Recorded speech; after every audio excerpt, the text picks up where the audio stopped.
America! Just kidding. I'm Colin.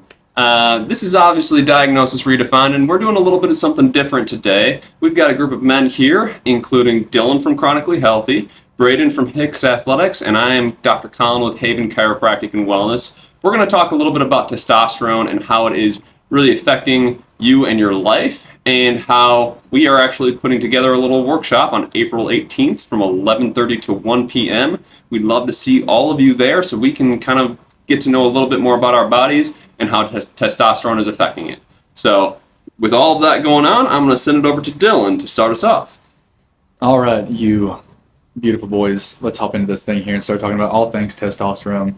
So first and foremost, whenever we're talking about testosterone, I know we always think about the muscle side of things. Like whenever you think about a guy that's got good testosterone, they're all jacked up and ready to go. You know, they've been bench pressing, 300 pounds since they were 12 years old. But as far as testosterone and muscle is concerned, Braden, I'm going to punt it to you real fast. So how does testosterone actually matter for building muscle, and kind of a two-part question here, and burning fat? Yeah, it's a really vital question for all men, because all men want to be, no matter what they'll tell you, we want to be strong, we want to be healthy, we want to look good, we want to look sexy when we don't have our clothes on. And testosterone is probably the most vital thing when it comes to building muscle and losing fat. So obviously when we look at giant bodybuilders, those IFBB pros on stage, Mr. Olympia, we automatically think they have super high testosterone. And however that is true, it's mainly supplemented through synthetic testosterone. Their testosterone is upwards of 25,000 nanograms per deciliter. It's completely unrealistic. Guys in our age, it varies per age, but you want to be at least 300 nanograms per deciliter. Anything lower than that can cause a lot of health problems, which we can get into. I'm sure Dillon would love to talk about that more. The higher it is, the better, until a certain extent. Once you get to about 1,500, it can be a little higher than normal. It's actually quite high, and there can come with also side effects of that, which a lot of bodybuilders also kind of face, unfortunately. But with that being said, testosterone is 100% needed to build muscle, to have energy to be able to lift heavy things, because when you go through a stressful event such as lifting weights, it's healthy stress. Testosterone is needed not only to recover, but also to have the energy to push yourself. So with that being said, muscle building with testosterone is directly correlated, and so is losing fat. Because if your testosterone is super low, a lot of times you're also metabolically unhealthy, and it creates kind of a cascading effect. Because if you have low testosterone, you're also going to have low health markers in other areas, which is going to make it super hard to actually lose weight, to have the energy, and to be able to be a fully functioning male. So testosterone is basically the benchmark health indicator as to how healthy you are as a man. So Now, you bring up a good point here, talking about whenever people go on the exogenous hormone of testosterone. Sure. Essentially the synthetic version, not the natural version. Correct. Give me the pros and the cons to the exogenous hormone of testosterone. Sure. And the cons. I know that we always hear that, once you start doing TRT therapy, then your own version of TRT, or not TRT, your testosterone levels will start to dip from your own, your gonads, from your testes. Sure. They don't get the same signal to make as much as they were making, even if they were on the poor side. Say that you were at 200, 400, 450 on your testosterone levels.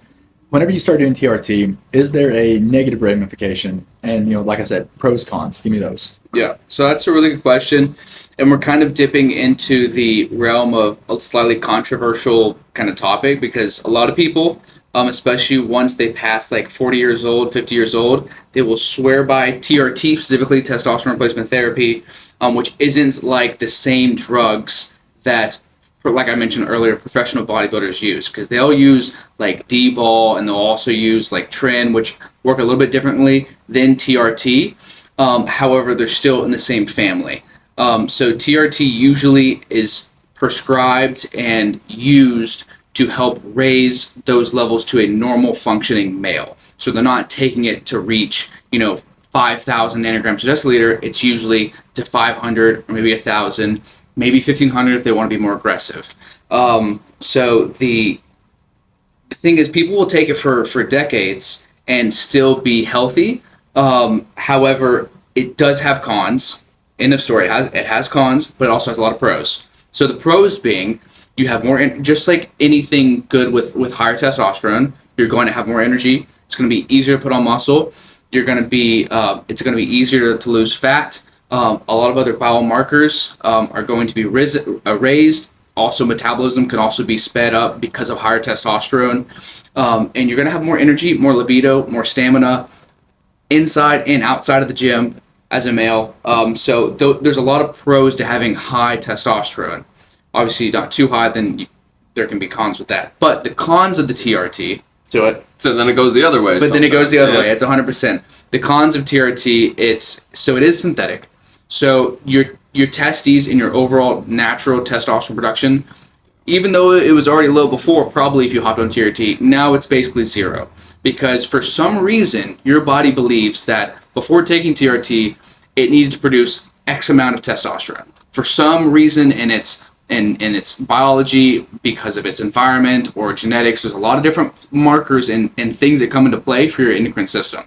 However, because it believed it was producing that much, it needed to produce that much, X amount, put in the number 200 nanograms per deciliter. Now that you injected it with synthetic, it now says, whoa, we have a lot more testosterone than we need, so we're going to cut off our production because we think we need 200 nanograms per deciliter, and we now have 500. So now we don't need to produce any of it. And that's the problem with chronic use of TRT. Eventually, if you use it for long enough, and it varies per person because every body is slightly different, you will have to continue to be on it if you want any testosterone, because your natural testosterone will completely drop and it will not recover. And you get completely reliant, and then some of those other effects can start to harm you a little bit if you're doing it for too long. 100%. And with synthetic testosterone, it's going to affect your liver. It's going to affect your kidneys.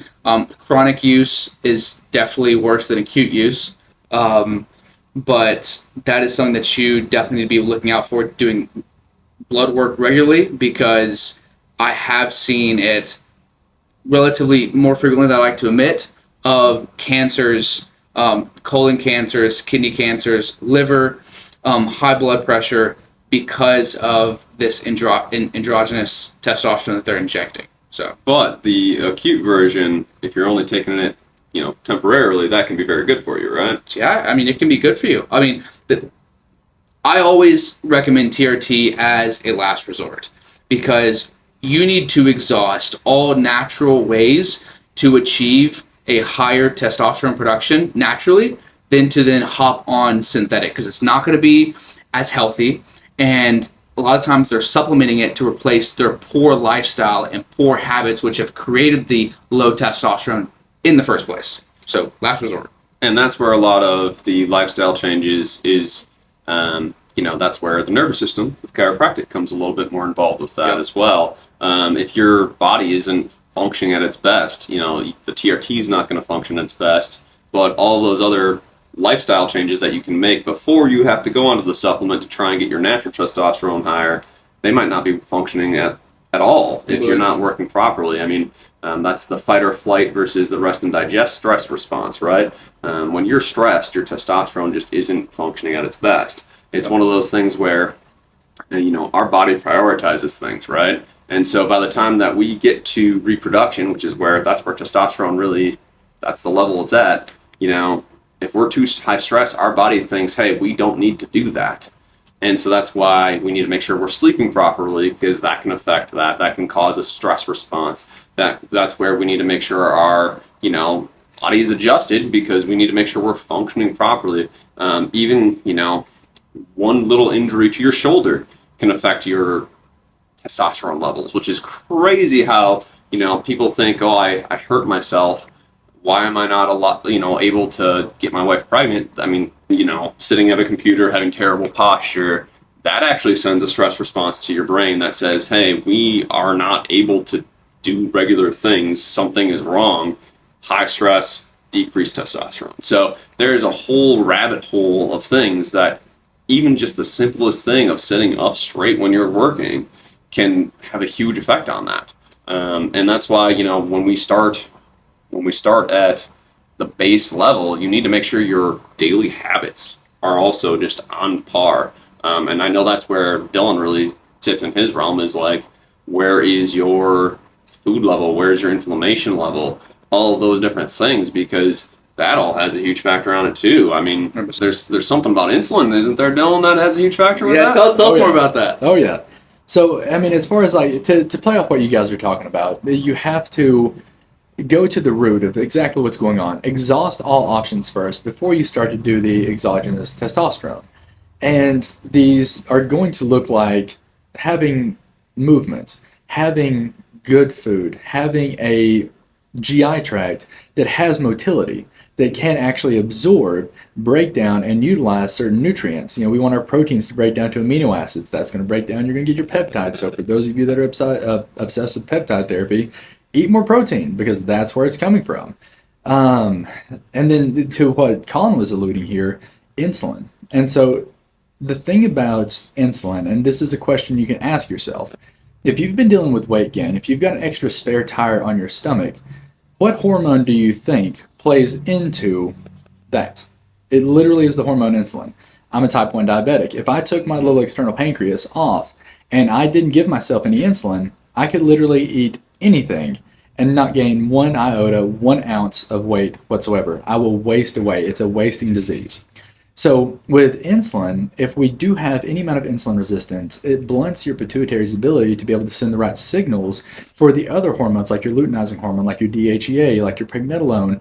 And whenever that happens, because insulin is elevated, then you're not going to be making nearly as much testosterone. You're not getting the right signals to the gonads, to the testes, in order to make your own natural testosterone. And then on the flip side of that, say that you don't have insulin resistance, but you have a poor diet and you're hardly eating anything. You're not getting 150, 160, 200 grams of protein per day as a male that's extremely active and young. Then yes, your testosterone is most certainly going to dip there. So there's multiple different factors that you need to start ruling out in order to start pulling up your testosterone naturally before you start to rely on one of these corner pop-up shops that are going to say, yep, your testosterone's low, let's give you all these crazy injections. And to what Braden was talking about, all the different issues that people have whenever they start to get on the exogenous testosterone, one being, how many guys that you know that are on TRT therapy that have a very red face? A lot of guys. A lot of guys, once they're on testosterone for a while, they're going to start to get a really red face. That pigment in their face is going to start to get towards that rosacea style.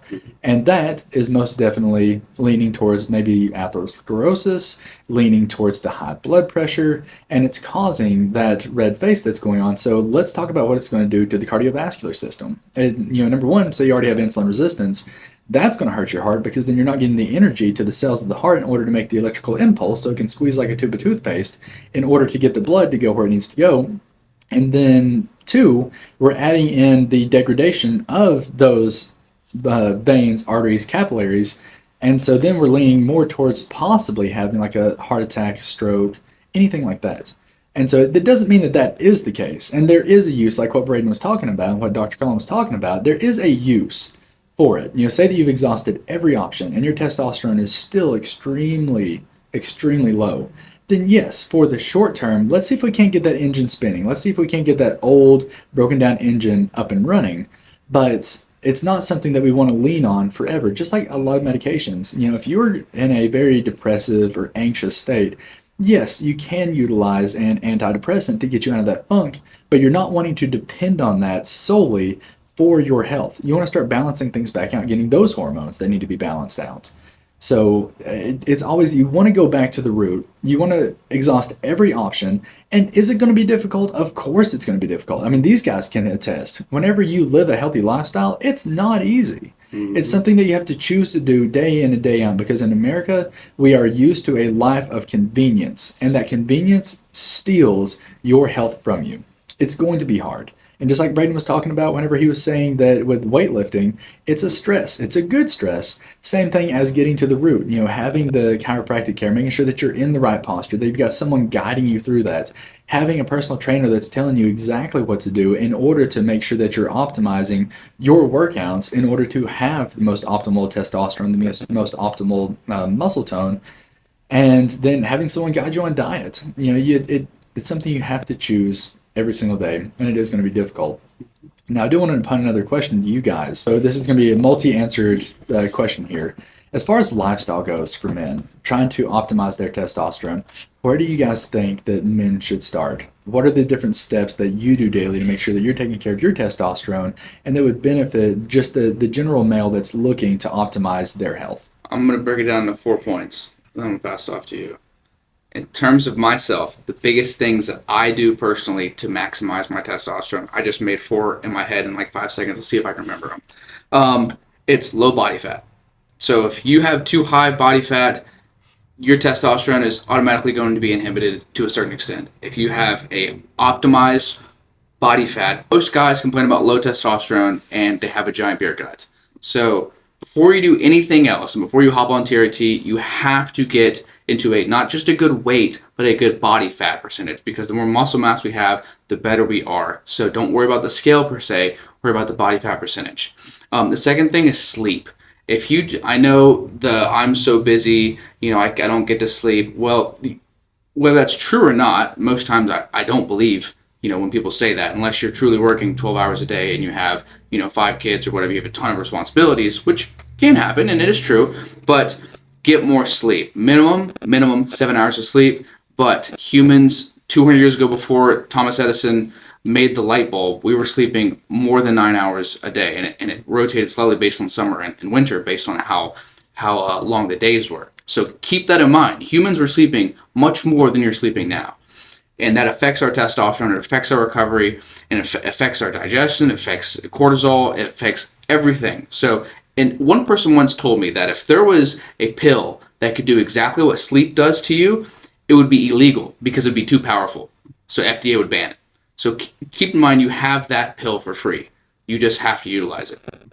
The number 3 was the most important physical exercise that a male can do is weight train, resistance training. Mm-hmm. It is the most important form of exercise for a male, even for a female as well. Now, cardio is important, and if it's done correctly, it is very healthy, 100%. But if you're not weight training, you are missing a giant piece of the puzzle, because weight training is directly correlated with boosting testosterone. It spikes cortisol temporarily because it is a stressor, just like running. Mm-hmm. It is a stressor on the body, but it actually lowers cortisol over a longer period of time. So weight training. And the last one was eating your I can't believe I remembered all of them.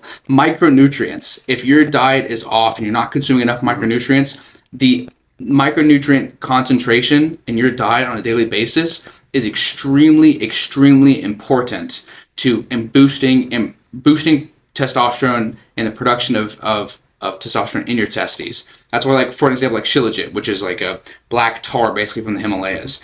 It's super known to help boost testosterone for a lot of guys because it's so micronutrient dense. It has the most potent antioxidant in the world that's known to man, carbon-60. That's why it works, because it's so micronutrient dense. It helps absorb good stuff and helps detoxify your body. So those are the 4 points. And I'll give it to you. I'm right with him. All 4 of those are right at the top of the list. And I think he was talking about how resistance training, that is huge for testosterone. The cardio levels with the cortisol, that it doesn't align with testosterone at all.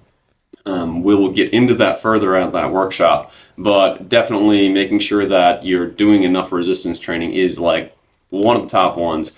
Your diet, when it comes to the body fat and the nutrient levels, is huge for all of that. You don't even get us started, because Dillon is going to go down the rabbit hole. I'm building it over here. I'm ready to talk about fat and how it produces estrogen. I am ready for this. It's going. We're going to be crazy at the workshop, but we're gonna go over time like crazy. I know it, but it's one of those things where the diet that you're eating is. So it's so hard not to go to McDonald's. It's so hard not to go to the fast food. Chick-fil-A is like everybody's favorite, right? And they think it's healthy. Everyone thinks it's God's chicken is not healthy. PSA, it's not healthy, okay? But there is so many alternatives. It's not easy. Like you were saying, it is hard to do these things. But making sure that you are making the right choices when it comes to that. Long-term sleep, so important. All these things that Braden talked about. I think the one thing that maybe you kind of hinted towards but didn't quite get all the way towards is the decreasing those stressors, right? Sure. And so whether that is, your posture at your desk that I was talking about earlier, or, your got some depression, whether that's seasonal depression or otherwise, stress from financials. There's so many different things in our lives that we add on to each other. And like we talked about earlier, that stress levels increases our cortisol, which then decreases our testosterone level in the direct correlation. Again, come to the workshop to find out how that works. But it's one of those things that when you have too high of stress, it really just messes everything up. So, taking that 10 minutes after your stressful day to do a little bit of decompression, whether that is, just sitting in silence and doing some deep breathing, going outside, getting some vitamin D, which is also very beneficial for you. Even just, I hate saying it, but scrolling on your phone with good posture, can also do that if it's the right decompression for you. So whatever you have to do, I'm a little bit nerdy. I like playing Pokemon, I'll say. So I'm on my Game Boy playing Pokemon. That can be a de-stressor for me, again, if I have that posture right. So that's the one other thing that I'd like to hound on top of what Braden was saying, because I think he hit all the major points here. Other than that, I think we're right on track with that. So anything to add, Dillon? Yeah, absolutely. So, to add to what you guys were saying, talking about like body fat, a lot of times people are like, especially the body positivity movement and whatnot, what a joke that was. Because whenever the GLP-1s came out, what did everyone do? Hop on them. Exactly. Yep. So that was quite the joke. But whenever there's a guy that has a lot of body fats or just a little bit of extra body fats, what this is going to do is it's an estrogen factory. It's going to take that testosterone, it's going to break it down, and it's going to create the estrogen just like a female ovary does. So if you've got a lot of body fat, you've essentially got a whole bunch of ovaries on your body that's producing more estrogen and stealing from your testosterone. So to exactly what you guys were saying, if you do all these factors, your body fat is going to come down. And a lot of times people are more on the husky side of things, or have more of that adipose tissue, because they don't have a lot of nutrients. And it's not the opposite way. A lot of times people get it twisted, and they think that this is a disease of overabundance. You're eating too much. Now, granted, you are eating things that are nutrient hollow, that don't have a lot of nutrient density to it. But as far as what your body is reading, it's actually reading that it's not getting a lot of nutrients. And for it not getting a lot of nutrients, it's starving. And then it's in a panic mode. When it's in panic mode, you're going to take that glycogen or that glucose, turn it to glycogen, and shove it into the fat cell. And you're going to create more fat cells, and then your testosterone is going to keep tanking. So I did want to hit on that point real fast, because that is a great point. If you're a man and you've got a lot of body fat, then you do want to start taking down that body fat, because that does impede your body's ability to have high testosterone. But if you start incorporating all of these different lifestyle factors, your body has no choice but to start losing this body fat. And I think that's one thing that we haven't really touched on, is we are 3 males, but testosterone is also really important in females as well. Yes. We can't just ignore that. And I mean, every single one of us has different views on that, but because they're different perspectives at least. But females need testosterone just as much as men. It's just not talked about as much, because we need a little bit higher levels. The estrogen levels come into play, especially with things like fertility, all of those things. Testosterone is underrated for women as well. So we'll look at, like I said, we'll be touching on all that at the workshop. I don't want to go too far into that, but it is 3 males sitting here around a table making sure we're talking about male health. No, it's full health of everybody, because females need it just as much. Absolutely. 100%. Now, I do want to close this thing out with one last question here. So with this last question, with testosterone, whenever you see a male that has optimized testosterone, what do you notice about that male and the confidence that they have? If I knew that I was in a room with one man that has 1,500 nanograms per deciliter, and everyone else had 300, I could almost smell it off them. And that sounds a little odd, but hang with me here. Maybe it has to do with something with pheromones, because as men and women, we all emit pheromones, and it has something to do with sexual reproduction. That's why, hopefully you find your partner, she smells good, even just without cologne or perfume. She just smells good. That's pheromones. But so I think there's a relationship with testosterone and pheromones completely. But on top of that, because they have higher testosterone, males who have higher testosterone almost always have higher confidence because they feel amazing, they have amazing energy, and they also more than likely look good as well. So you walk into a room, they have their chest up, their heads up, they can say hi to you. Kind of like good posture. Almost like good posture. So it's very noticeable and it's very obvious, and so that's why we're doing a workshop for testosterone, because not only will it help you in your own health and wellness, also help you in your career.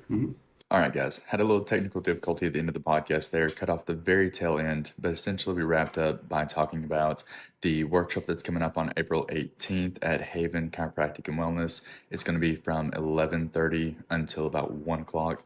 So if you're interested in optimizing your health as a male, optimizing your testosterone levels, please make sure and stop by. Thank you guys for listening, and please subscribe to the channel and learn more good health tips from a panel of people that are here to talk about how to optimize your health. Thank you.